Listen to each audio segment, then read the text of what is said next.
And the Archbishop of Woke, Justin Welby, continues to stick his nose into politics after attacking the government's illegal migration bill and the crucial Rwanda deterrent in the House of Lords. I urge the government to reconsider much of the bill, which fails to live up to our history, our moral responsibility and our political and international interests. Reacting to Welby's virtue-signalling twaddle, the Daily Mail rightly asks on their front page today, what's so moral about not stopping people smugglers? Because to use the Archbishop's words, the ungodly thing to do, in my view, would be allowing these criminal gangs to flourish and continue risking people's lives on the Channel crossings. Surely, Anne Widdecombe, surely that's what's ungodly. Well, indeed. And I would go further and I would say this to the Archbishop. If he's going to tell us what is ungodly, and if he's going to tell us that our legislation is opposed to the laws of God, then he's got to tell us what the laws of God require. You know, what is his solution to this problem? Is it just to let people keep coming, let them risk their lives on the seas, let them go on paying money to people smugglers, let them go on putting a strain on this country that we can't meet? Is that his solution, or has he got another one? Well, if he has, please tell us, because none of us know what it is. No, because he doesn't have one. Look, Anne, as a God-fearing woman yourself, do you worry about the church becoming politicised with Welby wading in on an issue like this? Well, the fact is the Church of England has been politicised for years. I mean, we all know that. It takes the Liberal line quite reliably every single time.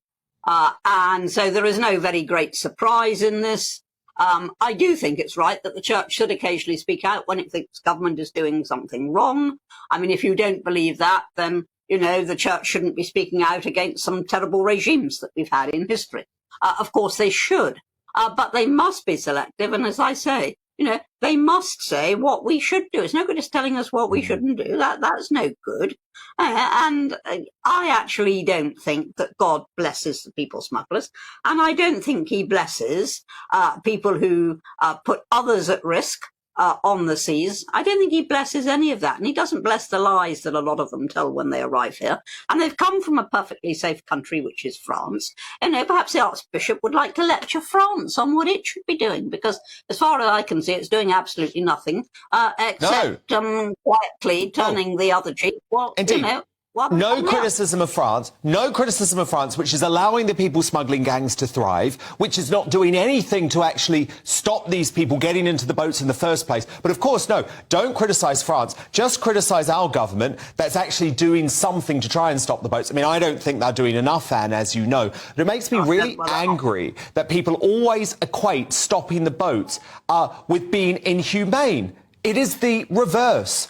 The only humane thing to do is to stop the boats, because if you stop the boats, you smash the people smuggling rings and you save lives. Well, you've just got to follow a logical line. And to say this, we know we cannot take every single person who wants to come here. We know that, because half the world wants to come here. Therefore, we have to have rules. Therefore, we have to apply those rules.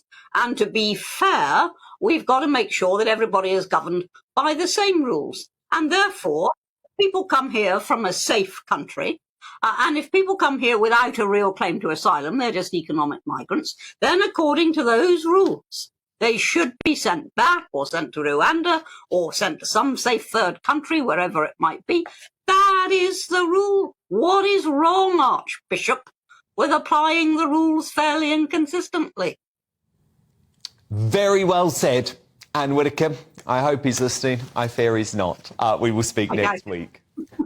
Thank you, Woody.